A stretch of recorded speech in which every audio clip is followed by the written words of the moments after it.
Hello and welcome to the Common Colt Podcast, a Colts podcast where we bring you Colts news in 10 minutes or less. So let's get that timer going and let's talk Colts football. And boy, oh boy, it's a great day to be a Colts fan, isn't it? As the Indianapolis Colts beat the Chargers 38-24.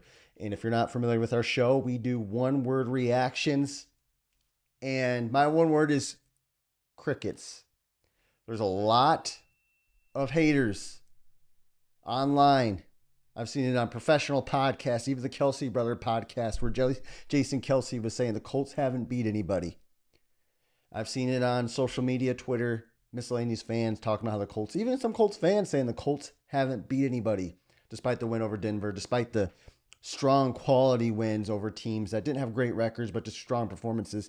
I'm here to tell you today, the Colts beat the Chargers, and they looked really, really, really, really strong doing it. So what's the excuse going to be this time? Is it going to be the injuries on the Chargers because the Colts are thin in the secondary? Josh Downs was out, and they looked good. Hey, they looked real good. This team, honestly, when I look at this Colts team, it is a Super Bowl contending football team, and this proves it again. How many times, how deep into the season do you have to get until you say, okay, this roster is legit, this coaching staff is legit, and they can contend for a Super Bowl? And I truly believe that. We're almost halfway through the season somehow, almost. And I'm just, you can run the ball, you can pass the ball down the field, you can get opportunistic defensive plays. This team is a legit contender. And it starts with the quarterback, Daniel Jones.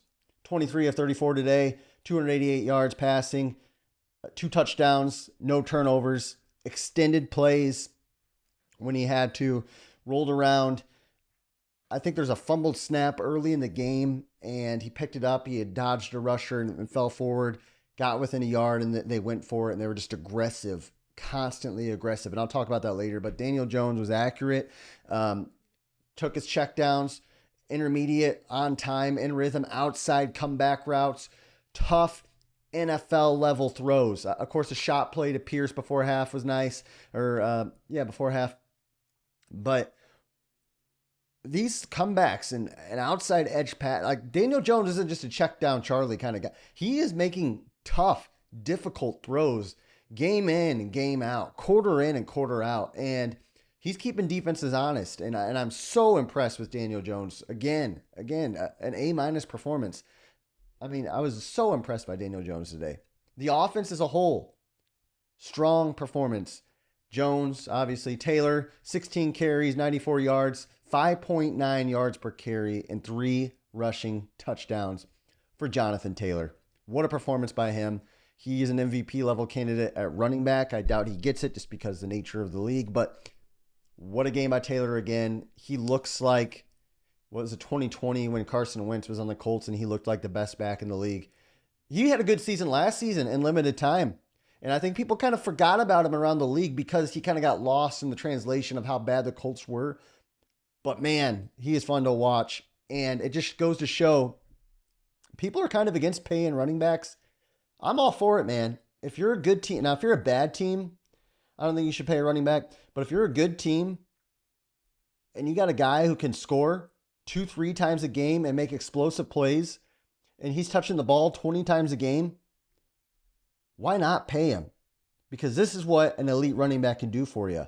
Take the pressure off the quarterback. In the red zone, he's deadly. He's getting attention. And he's freeing up guys like Michael Pittman on that 4th down catch inside the red zone. The attention was on Taylor.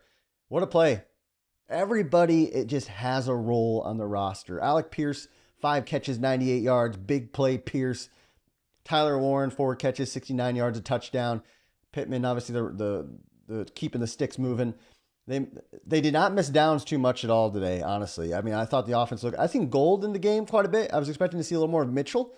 I thought this was going to be his chance to kind of get redemption, and they just hummed without Mitchell, really, who had 1 grab today, and Gould. So, subbing in for Downs. I was very impressed.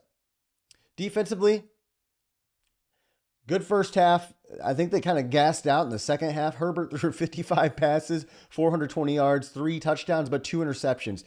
This defense is reminding me a little bit of the Manning era Colts in the sense of they're solid at times. I think they stop the run a heck of a lot better. Don't. I mean, I'm not saying there's a Manning era Colts defense because I think they're better, but they're opportunistic. They're getting the stop when they have to. We seen it against the Cardinals last week. They got the stop when they had to.